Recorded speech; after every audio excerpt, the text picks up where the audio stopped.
오늘의 말씀은 죽음에 이르는 병이라고 하는 제목으로 말씀을 생각해 보기를 원합니다. The sickness unto death, 그런 뜻이 되겠습니다. 인간은 앞이 안 보일 때 가장 두려워한다고 하죠.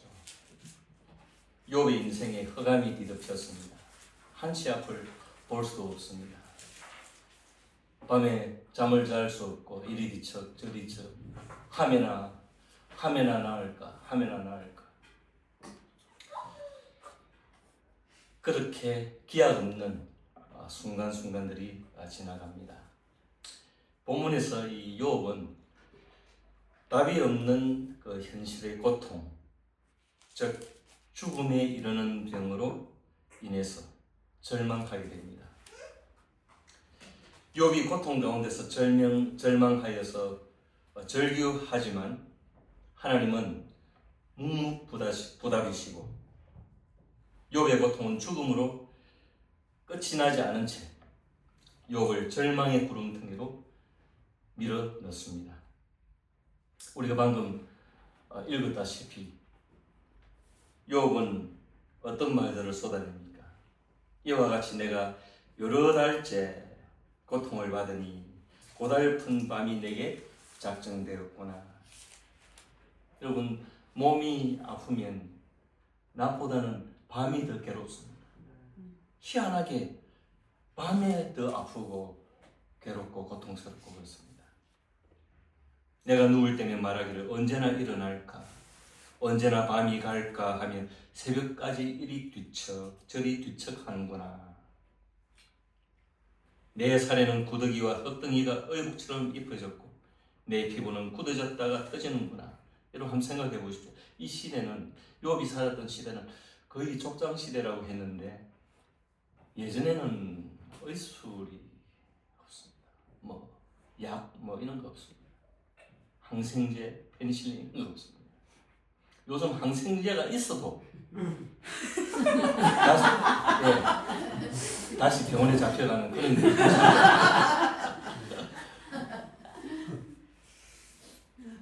그러니까 이 욥의 이 시대에 어떻습니까? 오랫동안 누워 있으니까 이게 뭐라죠? 욕창처럼 해가지고 막 피부가 엉망이 되고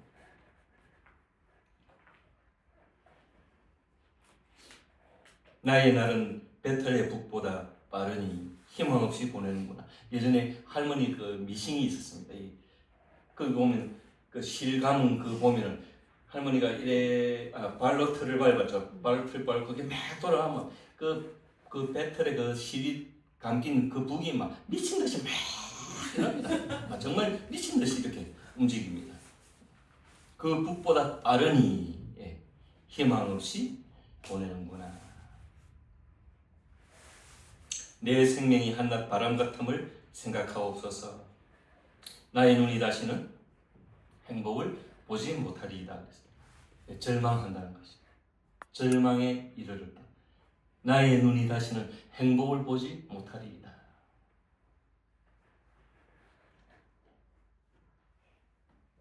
그래서 이 욥도 처음에는 굉장히 자신의 의를 지키고 그런 스탠스를 이렇게 가지고 가다가 결국 오늘 21절에 보니까 주께서 어찌하여 내 허물을 사하여 주지 아니하시며 내 죄악을 제거하여 버리지 아니하시나이까.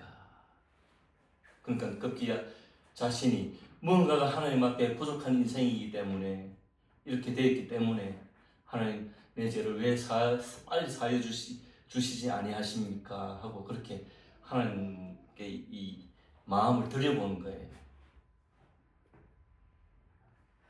절망하는 거죠.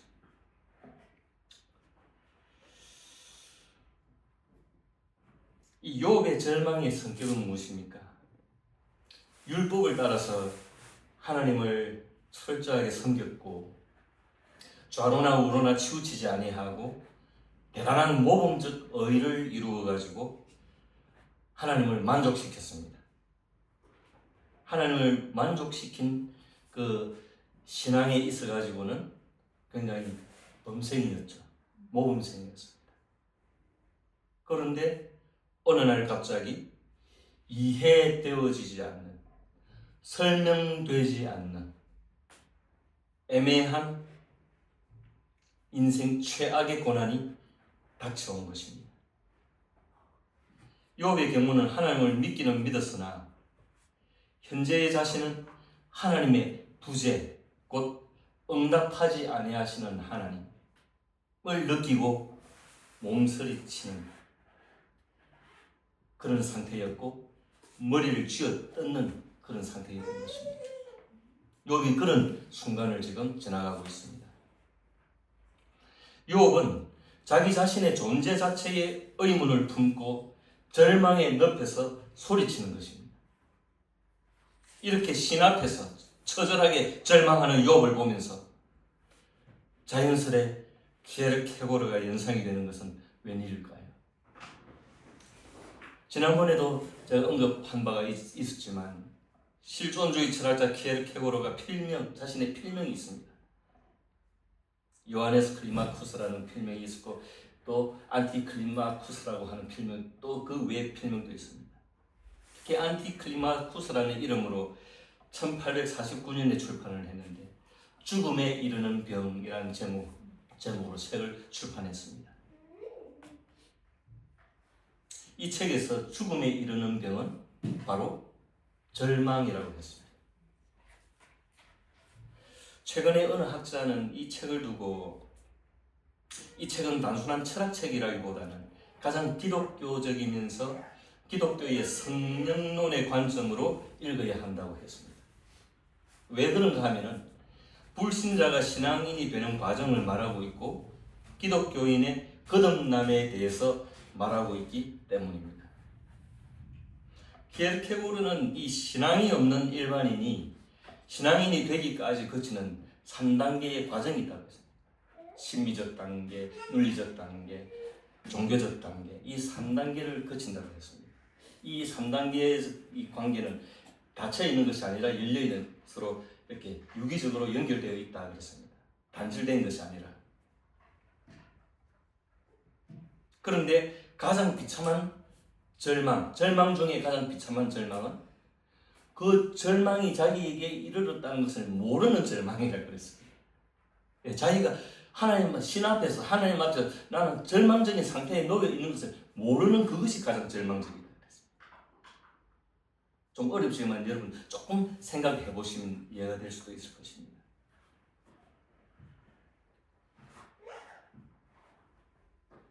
심리적 단계라고 하는 것은 이 쾌락의 세계를 이야기합니다. 사람이 그냥 행복만을 추구한다는 거죠. 내 가족, 내 주말,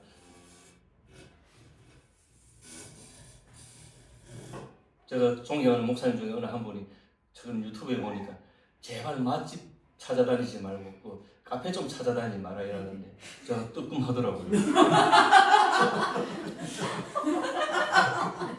솔직히 저는 맛집은 그렇게 선호하지는 않습니다. 예, 왜냐면은 뭐 어디를 찾으려고 그러니까 맛집 중심을 일단 찾아보고 이렇게 기준이 되니까 그렇게 가는 것이.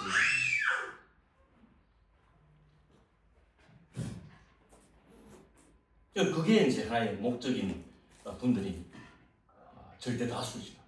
그것을 심리적 단계에 머무면서. 그래서 어찌 보면은 그분들은 자신이 하나님 앞에서 절망에 놓여져 있다는 그 처지에 대해서 전혀 무감각한 거죠. 모르는 거죠.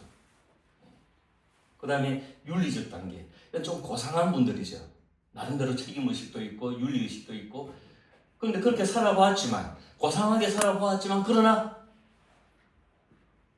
근원적인 인간의 심오한 문제에 대해서, 죄의 문제에 대해서는 해결이 안 나기 때문에 절망한다는 거죠. 그리고 종교적 단계. 마지막 종교적 단계에서 단독자로 신 앞에 서게 된다는 거죠. 단독자로.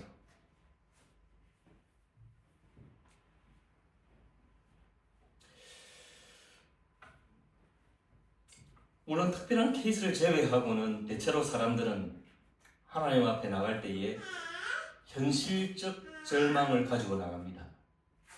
보통 내가 이래저래 힘들어서 살다 보니 너무너무 힘들어서 내가 하나님 없이는 못 살겠다. 절대자를 의지해야 되겠다. 내가 그러지 않으면 내가 죽겠다. 이런 분들 이렇게 하나님 앞에 나가는 거죠. 그러니까 교회에서 돌팔이 의사들은 그 현실적 절망에 이런 병을 치유해준다고 떠버리죠. 쉽게 말하면 이 돌팔이 의사들은 목사들입니다. 목사들이 우리 교회 오면 기도해주면 다 해결돼. 돈 문제 끄떡없어. 인간관계 해결돼. 또 뭐 있습니까? 돈 문제, 인간관계, 그 다음 또 무슨 문제 있는? 예, 건강, 예. 무릎 꿇어봐. 그러니 쉽게 말하면 이렇게 해나가는 돌팔이 의사.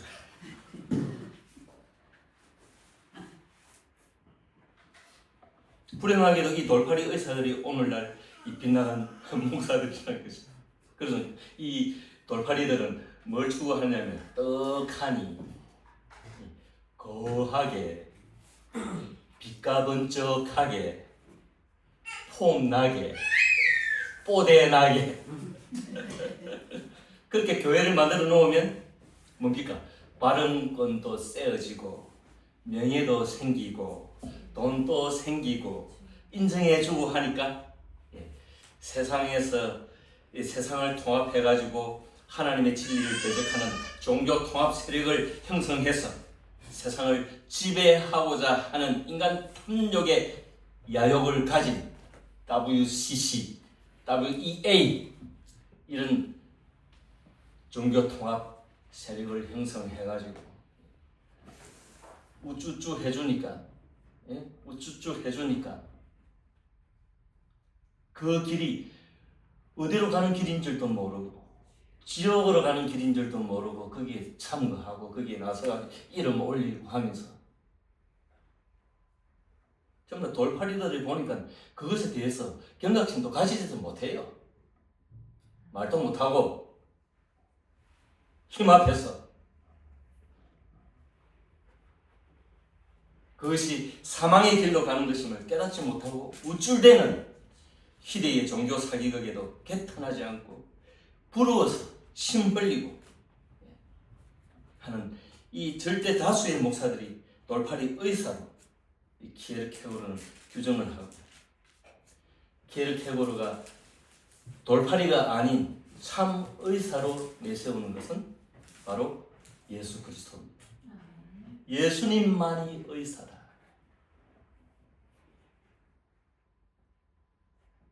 그래서 신 앞에 선 단독자의 절망을 치유하는 의사는 바로 예수 그리스도로 보는 것이죠. 그래서 죽음의 이런 병에 이런 관계를 이렇게 내놓고 쓰지는 않았어요. 자기가 거기에 책에 집어넣으려고 하다가 내가 너무 상세하게 이러면 책이 재미없다 해가지고 책만 가지고 이렇게 사람들이 많이 생각할 수 있도록 그래서 자기가 그 뺀 걸 누군가 번역해서 이렇게 보기도 하는데 그랬더랬습니다. 키에르케고르가 말하고 싶은 절망은 단순히 인간이 절망을 느끼는 그 현실적 상황만을 제거해 달라는 그러니까 지금 내가 어려움에 처해 있는 눈에 보이는 이 현실적 내 고민들, 내 상황들 내 무슨 인간관계, 가족관계, 내 가정 문제, 내 사업 문제 이런 것들 그 현실적 상황에서만 구원해 달라는 뜻이 아니라고 했습니다. 그럼 뭐냐? 절망하는 존재 자체가 뭡니까? 절망하는 존재 자체, 절망하는 존재가 누굽니까? 자기 자신. 자기가 죽어야 한다. 해결책은 죽어야 하고 새로운 존재를 부여받아야 된다는 것입니다. 이건 무슨 말인가 하면은 절망하는 옛 자기가 죽고 새 자기가 태어나야 한다는 이거는 심리학에서 이야기하는 자아 그런 게 아닙니다. 어떤 사변적인 그런 이야기가 아닙니다. 바로 우리의 존재 자체입니다. 자기 자신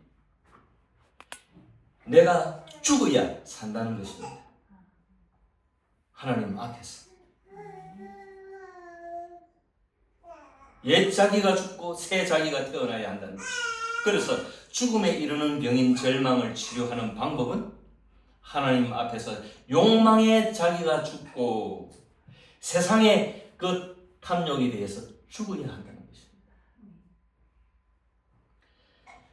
유대인의 지도자 니고데모라는 사람이 있었는데 이 사람은 공회들인 사내들인 공회원이었고 요즘으로 치면 국회의원입니다. 은밀히 예수님을 접견합니다. 왜 은밀히? 자기가 사회적으로 명망이 있기 때문에 예수님과 접촉했다가 구설수에 오를 수 있기 때문에 은밀하게 밤에 예수님을 찾아왔어요.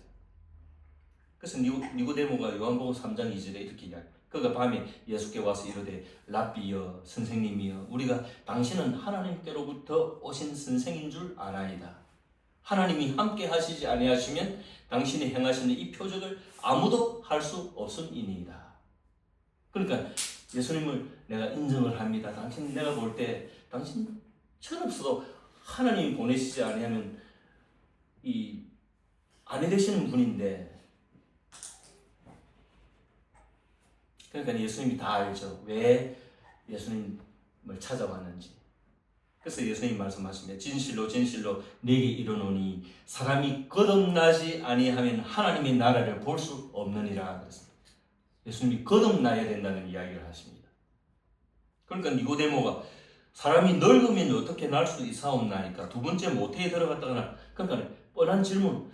니고데모의 생각은 눈에 보이는 현실적인 생각밖에 못합니다. 그래서 거듭난다 하니까, 새로 태어나야 된다 하니까 영적인 문제를 가지고 예수님이 이야기하는 걸 모르고 내가 모태에 다시 들어갔다가 뿅 나와야 되는가 이렇게 이야기를 하는 거예요. 그러니까 뭔가 예수님이 이끄시는 차원하고 영적인 차원하고 니고데모가 사로잡힌 이 생각의 세계하고는 다른 거예요. 차원이 다른 거예요. 그래서 요한복음 3장 5절에 예수께서 대답하시되 진실로 진실로 네게 이르노니 사람이 물과 성령으로 회개함과 성령으로 나지 아니하면 하나님의 나라에 들어갈 수 없느니라 그랬습니다. 이렇게 예수님은 하나님의 나라를 기웃거리는 한 인생에게 성령으로 거듭나야 하나님의 나라를 볼 수 있다고 말씀하십니다. 아까 키에르케고르의 3단계를 이야기했지만 닫혀 있는 것, 단절된 것이 아니라 그 3단계가 유기적으로 연결되어 있다 그랬죠. 여러분, 성령의 세계는 모릅니다. 성령이 이끄시면 우리가 다 해석할 수 없습니다. 우리 눈에 보이지 않습니다. 제가 예전에 연세대 입학하는 동네 후배가 독서실에 제가 막 꽉 잡았거든요. 그래가지고 이놈이 저를 존경해가지고 형님 그 일요일 안 보이시던데 나 교회 간다. 저도 따라가면 안 됩니까? 좀 수준이 있어야 되는데 조금 이렇게 하면서 에이 좀 데리고 갈 수 있어라. 그래서 교회 데리고 갔는데 청년의 예배에 데리고 가가지고 청년들 예배에 맞춰 성경을 읽습니다. 돌아가면서 성경을 읽혔더니만 연세대 합격할 만한 그런 실력을 가진 놈이 성경을 못 읽어요. 그 내가 임마 이게 정말 연세대 수준 맞나 내가 그런 생각을. 그래서 그때 느끼기로 아무나 성경을 못 읽습니다. 창세기에서 호세아까지 가는 이거는 뭐 성령님이 아니하시면 못하는 거예요 이거. 어떤 사람은 교회 탁 문에 들어오는데 머리가 깨질 듯이 아파가지고 교회 못 들어 겁이 나서 천리 말리 달아난 사람들도 있습니다. 아무나 교회 들어오지도 못해. 성령님이 하시.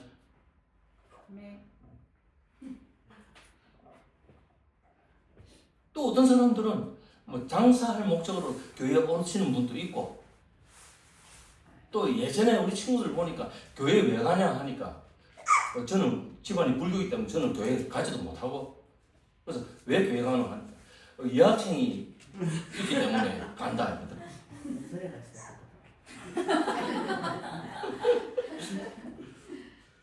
그 어쨌든 무슨 동기에서든지 교회를 갔는데 결국은 뭡니까?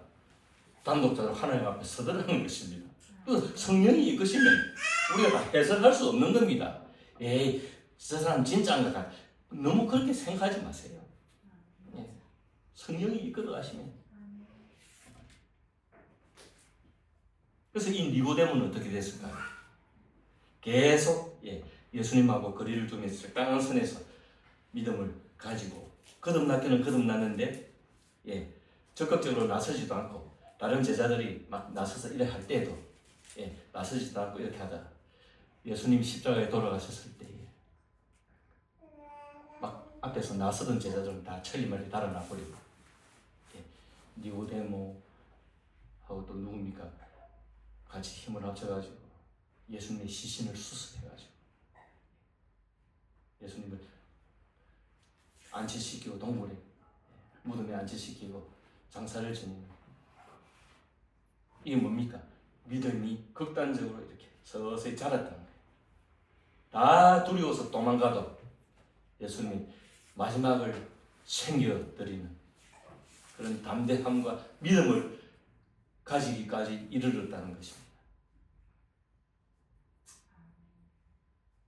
그래서 시작은 미약했으나 나중은 장대하리라 그렇게 되는 거죠.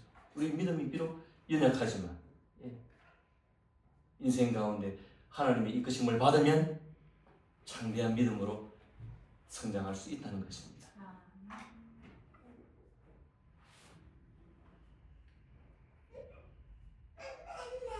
키에르케고르가 말하는 존재적 절망 중에서 가장 절망적인 절망은 자신이 존재적 절망에 처해진 상황을 모르는 절망이라고 했죠. 그러니 니고데모의 상황이 가장 절망적인 거죠. 내가 못해 다시 들어갔다 놔야 됩니까? 막 이래서 하고 모르는 거죠. 전혀 그 세계가 무엇인지, 이 구원의 세계가 무엇이고 이 영적인 세계가 무엇인지를 모르는 거죠. 니고데모는 자신이 꽤 괜찮은 사람이라고 생각하고 있었죠. 유대인으로서 자부심이 있었고 선민이었죠. 그런 신분으로 또 그 속에서도 지도층 인사였고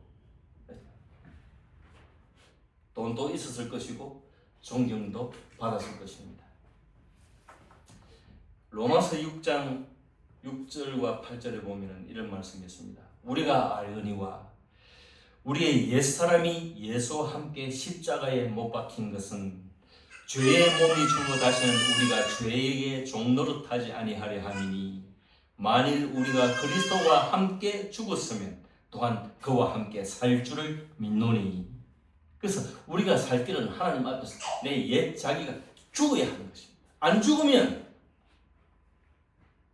새 생명을 받을 수가 없습니다. 죽어야 하는 것입니다.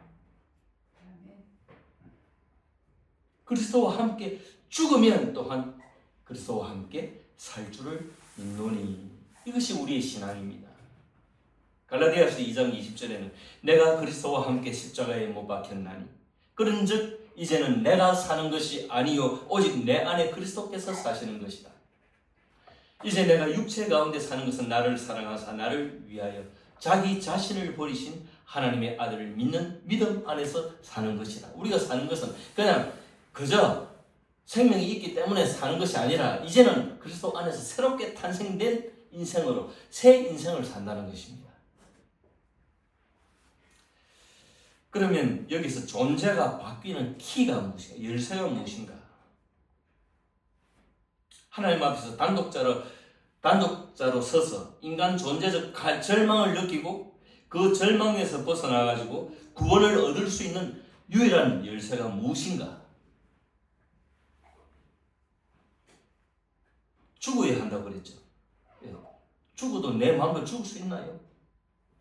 그러니까 열쇠가 있다는 거, 키가. 그 키가 무엇인가? 그것은 바로 믿음입니다. 이 믿음은 내 속에서 우러나오는 것이 아니라 하나님의 선물입니다. 하나님의 은혜입니다. 하늘에서 내려오는 것입니다. 성령의 세계는 신비롭다고 그랬죠. 내가 어떤 형편에서 이끌려 왔든지 하나님 앞에 서는 자리에 이끌려 와가지고는 하나님의 사람이 되어 가는 것입니다. 때로는 이 곡선이 이 우상향하는 상승 곡선이 아닙니다. 왔다리 갔다리 왔다리 갔다리 올랐다 내렸다 올랐다 내렸다 이렇습니다. 우리의 이 신앙의 곡선이라고 하는 것은 어떤 날은 좋았다 어떤 날은 나빴다 하면서 이렇게 그러나 궁극적으로는 하나님의 나라에 도달하는 것입니다.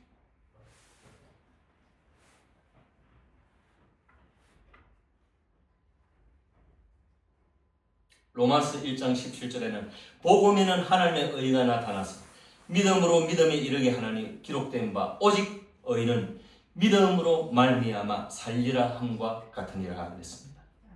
믿음으로 말미암아 믿음이 있어야 하는 것입니다.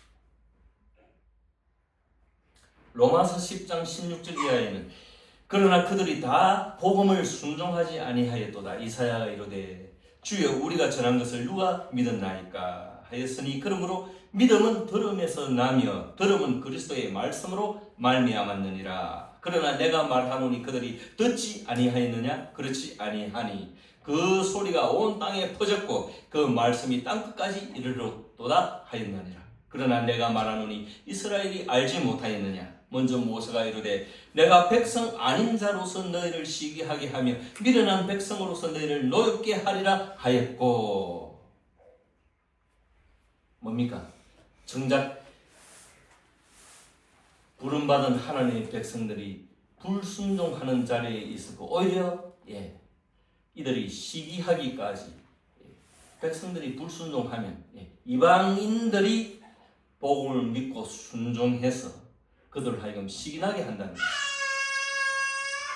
그러니까 나중된 자 먼저 되고 먼저 된 자 나중된다. 하나님의 자녀들의 신분에는 어떤 특권이 없습니다. 날마다 죽어야 하는 것입니다. 날마다 순간마다 단독자로 신 앞에 서야 하는 것입니다. 복음을 듣긴 들었는데 대충 알긴 알겠는데 그러나 그들이 다 복음을 순종하지 아니하였도다 하고 사도 바울이 개탄스럽게 말씀하고 있는 것입니다. 오늘날 복음을 듣고 교회를 이루고 사는 자들도 많이 있지만은 그러나 복음을 순종하지 않는 이들이 많다는 것이 문제죠. 듣긴 듣고 대충 이렇게 행세는 하는데 순종하지 아니한다.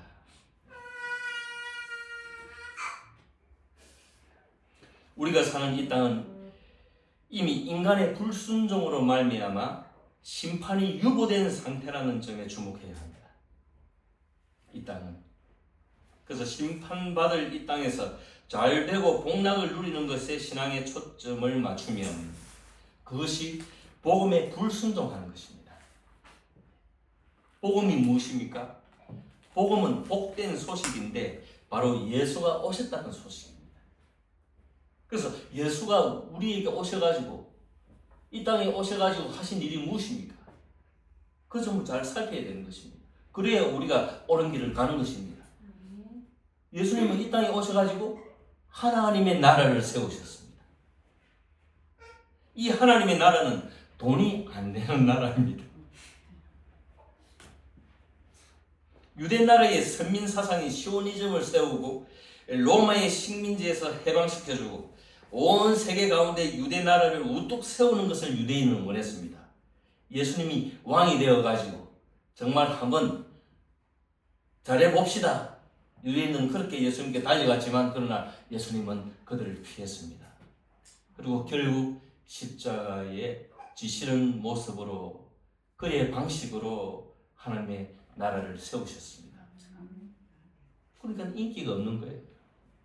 사람들은 싫어하는 거예요. 그런 것들이. 정작 예수님이 세우신 하나님의 나라는 사람들이 세우려는 하나님의 나라와 핀트가 맞지 않는 거예요. 핀트가 안 맞는 거예요.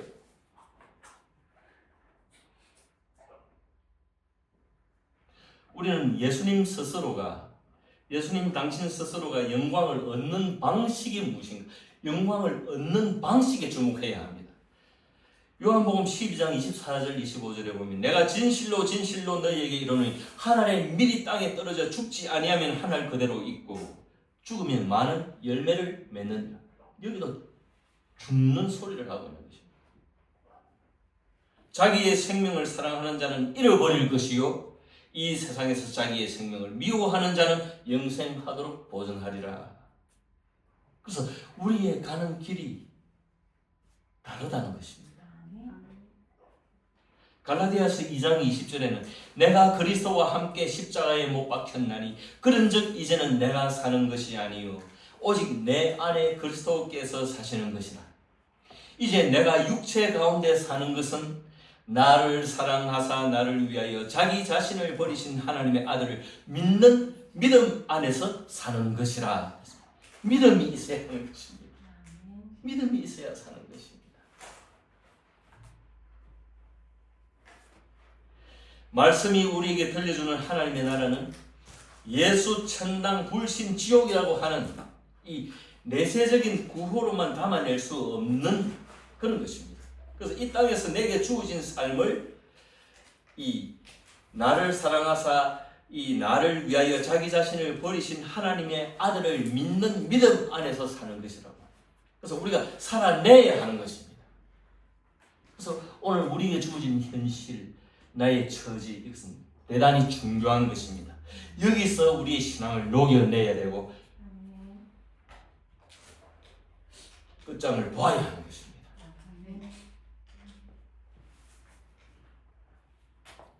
내게 처해진 현실은 대체로 여러분들이 고달플걸요. 생각만 해도 치가 떨릴 수도 있고 싫어할 수도 있습니다.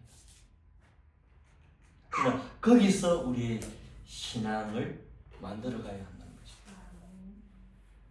예수님의 삶을 압축하면 십자가의 죽으심과 부활로 표현되지만은 압축된 이 예수님의 삶을 풀어내면 뭐가 나옵니까? 이 압축된 십자가와 부활로 압축된 이 예수님의 삶을 풀어내면 예수님은 이 땅에 살면서 우리에게 어떤 삶의 어떤 정황을 보여주셨는데 예수님은 주로 먹으러 다니셨어요. 그 당시는 그게 맛집이에요. 저는 그렇게 생각해요. 초상집, 잔치집. 예수님은 먹는 데에 주력하셨습니다. 심지어는 이 바리새인들이 예수님을 고발합니다. 너희 그 선생은 맨날 먹는 데에 그렇게 치중하냐. 걸신 들린 것도 아니고 뭘 그래 먹어 제끼냐.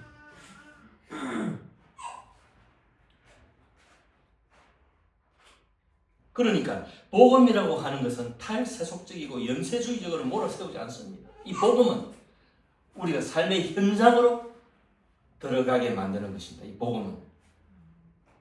그래서 너희는 세상의 빛이요 그랬습니다. 너희는 세상의 소금이라고 했습니다.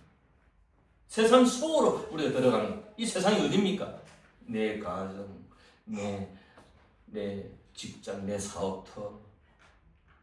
내가 마주하는 내 가정이나 사업터나 내 주변에 우리 가족, 친족 생각하면 부들부들 떨리고 치가 떨리는 그런 경우도 많죠. 생각하기도 싫고 빨리 탈피하고 싶고.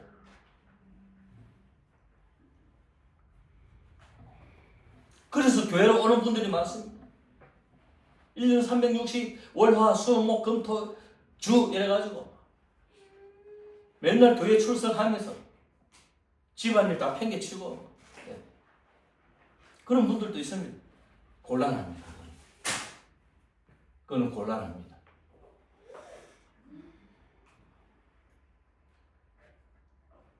우리의 일상을 성령의 도우심을 받아가지고 예수가 사시는 방식으로 믿음으로 살아내는 것이 하나님이 우리에게 요구하시는 믿음의 생활인 것입니다. 신앙의 삶인 것입니다. 미운 놈도 내가 믿지만은 주님이 나를 사랑하신 것 생각하니까 내 마음을 연다 하고 미운 놈도 사랑하고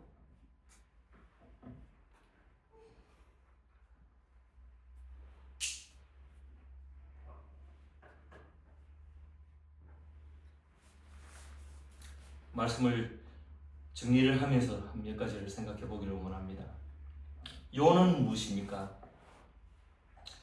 우리 각자 한 사람 한 사람이 우리 모두를 개별적으로 독대할 이 능력을 가지신 하나님. 이게 무슨 말씀인가 하면 우리 좁은 소견에는 우리가 각자가 여러 사람이잖아요. 때로는 이런 생각도 드는 것입니다.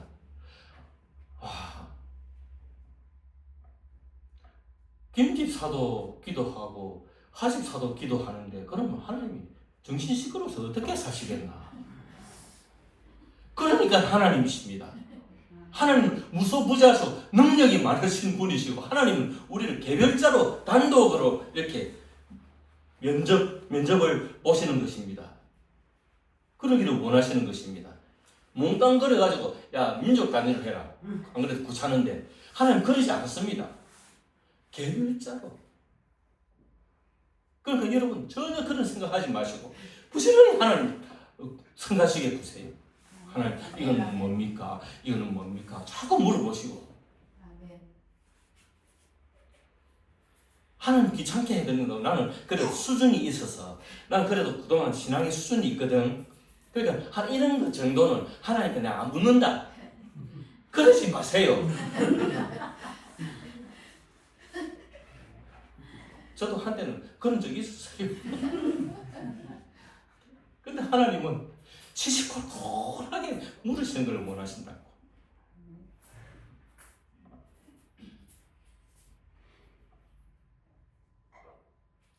그렇게 단독자로 서야 한다는 것과 또 내가 현재 갇혀 있는 어떤 보이지 아니하는 그 틀, 그 패턴, 그 틀을 벗어야 한다는 것입니다. 그러면 목사님의 경우는 어떻게 하십니까? 열심히 하시면 되는 겁니까? 하나님은 언제 우리에게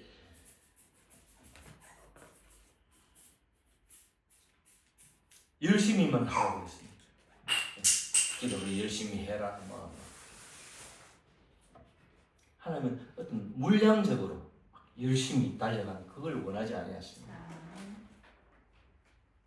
하나님은 순종하라고 말씀하셨죠. 순종하라. 순종이 제사보다 낫다. 구약 성경에 명시되어 있지 않습니까? 요즘 저는 교회적으로는 지금까지 경험해 보지 못한 행복감을 느끼고 있습니다. 저는 무수한 교회를 거쳤지 않습니까? 큰 교회.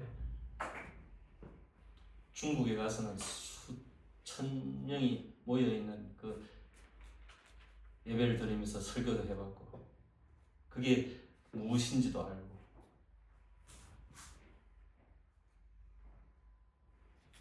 소소하지만은 행복 가득하고 은혜 충만하고 사랑 가득하고 경건 가득한 경우를 저는 요즘 동시다발적으로 느끼고 있는 것입니다.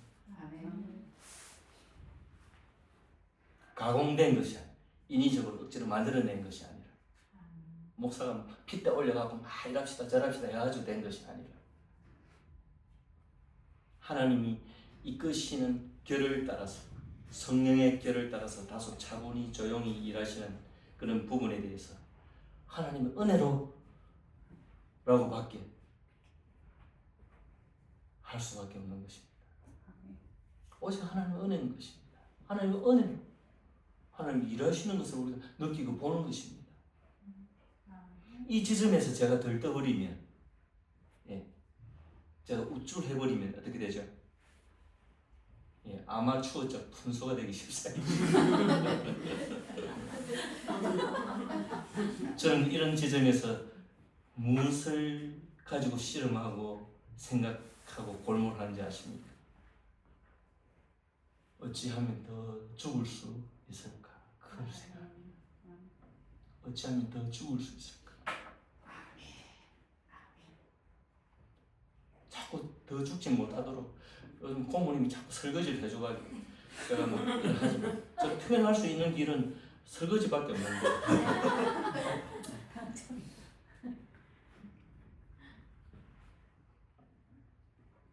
예전 같으면 뭐 앞에서 뭐 목사가 뭐라고 하면 무조건 돌을 뭐라 해도 뭡니다 목사님 하고 막 무조건 이렇게 했는데 요즘 목사님 그거 아닙니다. 저는 그저 하집사 앞에서는 깨갱하더라고요.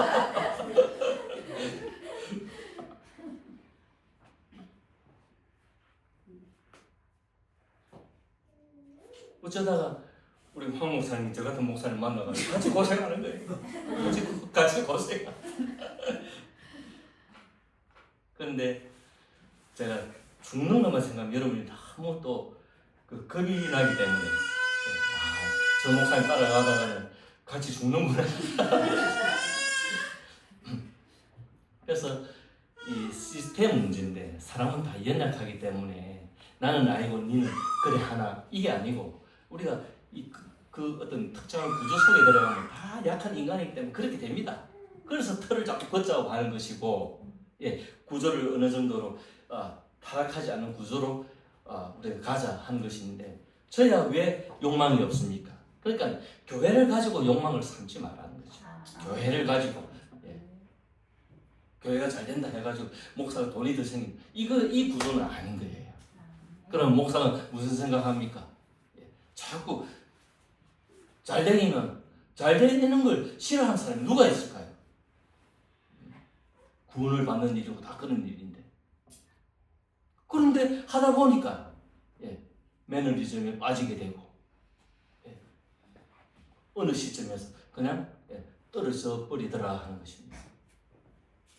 그러니까 교회에서 욕심내지 말고 돈이 필요하면 돈 열심히 벌고 투자도 적절하게 열심히 해가지고 자기 관리를 잘 해라는 것입니다. 왜 못하라는 거지? 늘 평소에 돈 1,000만 원 이상이나 받는 그 월급을 목사가 다 어디다 다 써버리고 마지막에 돈 내놓으라고 야단입니다. 그러지 말라는 거예요. 그래서 여러분 다 같이 죽자는 이야기가 아니고 다 같이 살자는 이야기입니다. 그래서 제가 죽자고 골몰 하면서도 또 한편으로 고민하는 것이 뭡니까? 우리가 나이가 이렇게 자꾸 이제 지나다 보면 점점 힘이 약해지고 돈벌이도 수단도 멀어지고 자꾸 약해지는 거예요. 인생이라는 게. 그러니까 그걸 대비해가지고 우리 어떻게 하면 우리가 이 거룩한 이 영역을 지켜내면서 우리 후손에게 물려주면서 이걸 어떻게 하면 해갈 수 있을까?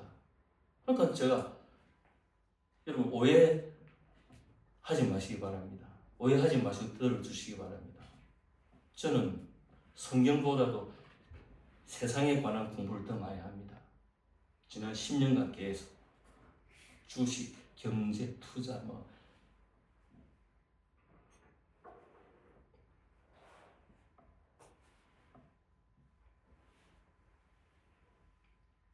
정말 여러분에게 필요하면 제가 돈 버는 법도 가르쳐 드릴 겁니다.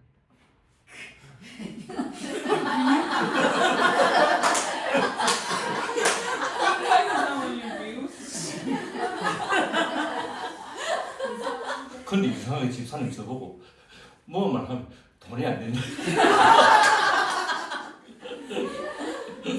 여러분들 좀 잘 새겨 들으시기 바랍니다.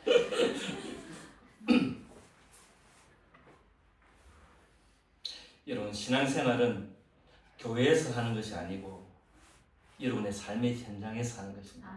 그러니까 여러분 신앙이 좋다는 것은 여러분 싫지만은 먼저 내 가까이 있는 내 아내나 내 남편에게 잘 하시기 바랍니다.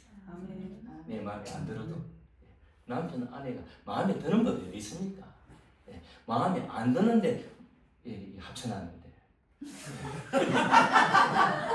쫓겨이 드는 데는 있어요. 그 쫓겨이 드는 게 은혜죠. 여기는 뭡니까? 공동체로서 예배하는 곳이고 천국을 맛보는 것입니다. 그러니까 여기 와서 여러분 일 열심히 해가지고 뼈 빠지게 하려고 생각하지 여기서 누리시기 바랍니다. 아멘. 예, 그래서 제가 뭐 목사들이 뭐 이렇게 막 설거지하고 있어 여러분들 이렇게 토크쇼 준비하고 딱 앉아가지고 예, 또 간식 먹을 준비하고 예, 이렇게 하셔야지. 예. 그리고 여기는 뭡니까 또 우리 자연 같은 분은 뭐 이렇게 나무 있는 거 좋아하시기 때문에 적당선에서 하시고 예. 막 지치도록 하지 마시고 예. 즐기시기를 바라요. 즐겨야 되는 거죠. 즐기고 있어요. 예, 즐겨야 되는 것입니다. 산이 예, 어떤 분은 또 산이를 즐기고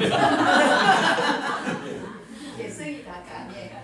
그러니까 이 천국을 즐기시고 편히 쉬시는 것입니다. 여기서 충전해가지고 재충전해가지고 또 여러분들의 삶의 현장에서 예, 신앙을 예, 열어나가시고 그렇게 해야 되는 것입니다. 아멘. 그러니까 너무 헌금도 많이 하지 마시고 예, 웬만큼 하시는데 양심껏 하시고 나머지는 여유를 가지고 계시다가 여러분 멋있게 사십시오. 예, 좀 베풀기도 하고 시장에 가서 좀 제발 깎지 마시고 우리가 없이 살다 보니 우리 집사람 아직도 깎는데 깎지 마세요. 돈 버는 법은 못 배웠습니다. 너무 예리하게 지적하시네.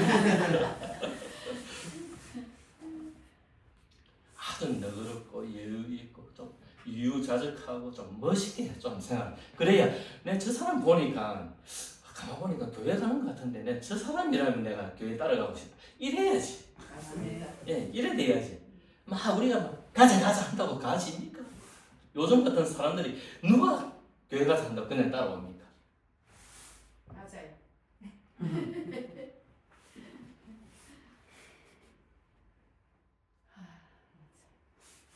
우리의 인생이 만만치가 않습니다. 제가 좋아하는 이 시인 박인한 님의 이 목마와 숙녀. 예, 박인이. 예, 박인한. 박인이. 예, 그거는 그 가수. 가수 박인이. 예. 예. 서울. 그 우리 음악을 해가지고 이렇게 맞아요. 낭송을 하죠. 예. 한 잔의 술을 마시고 우리는 버지니아 울프의 생애와 목마를 타고 떠난 숙녀의 옷자락을 이야기한다. 목마는 주인을 버리고 그저 방울 소리만 울리며 가을 속으로 떠났다. 술병에서 별이 떨어진다. 이 버지니아 울프라고 하는 이 여류 작가입니다. 그는 자살을 했죠. 그래서 여기서 이야기하는 인생이 만만치가 않고 인생이 참 너무하다는 것을 이야기하고 있습니다. 술병에서 별이 떨어지는 상실을 이야기하죠. 목마는 헤매는 것입니다. 갈 방향을 찾지 못하고 방랑한다는 뜻입니다. 목마를 타고 어디를 가시렵니까, 여러분? 여기서 시인 김춘수님의 시가 또 대비가 되죠. 내가 그의 이름을 불러주기 전에는 그는 다만 하나의 몸짓에 지나지 않았다. 내가 그의 이름을 불러주었을 때 그는 나에게로 와서 꽃이 되었다.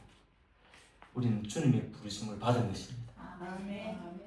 내가 너를 지명하여 불렀나니. 아까 우리 찬양했죠. 우리를 지명하여 불러 세웠습니다.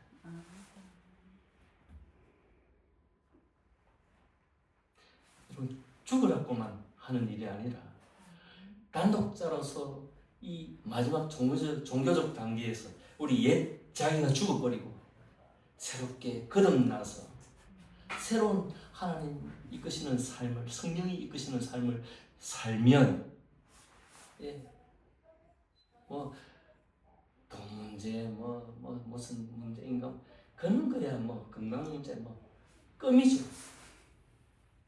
주님이 침 탁 뱉어가지고 흙을 비벼가지고 눈에 탁 이렇게 해도 눈이 번쩍 뜨는데,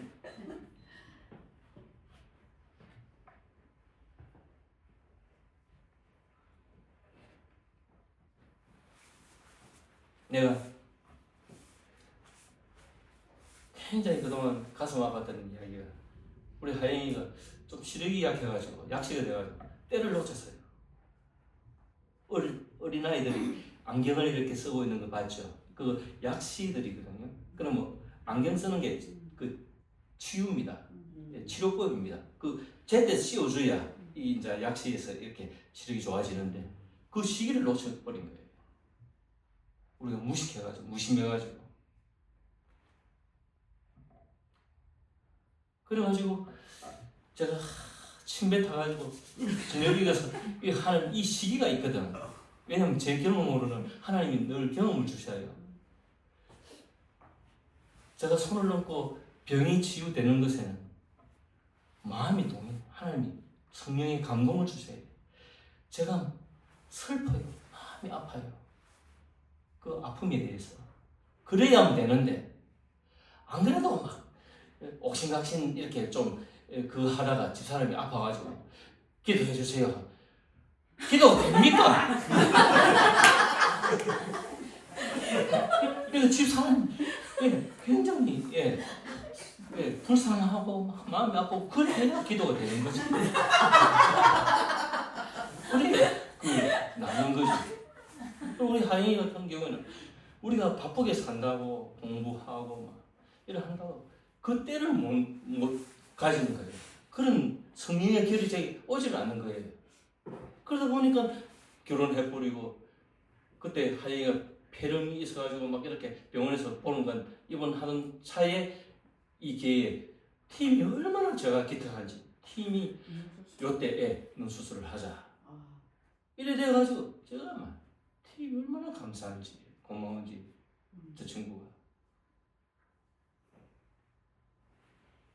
그래가지고 병원에서 했는데 나중에 여기 우리 부산대학병원 앞에 그 안경점에 그 우리 그분도 집사님 그분이 나중에 그 하영이 눈 검사 해보니까 아 이건 기적인데 이렇게 좋아질 수는 없다고. 그 기적이 당연한 거예요. 제가 볼 때는.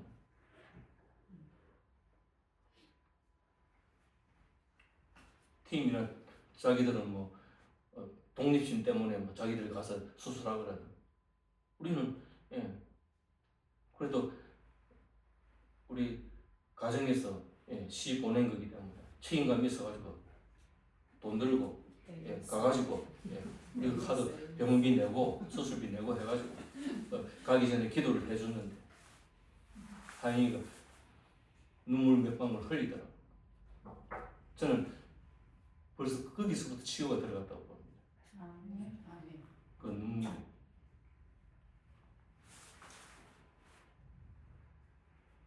그러니까 이런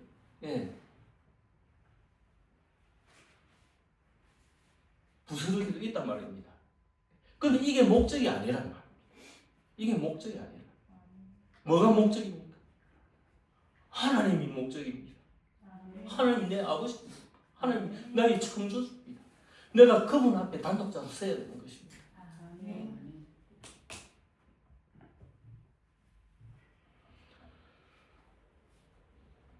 우리 모두가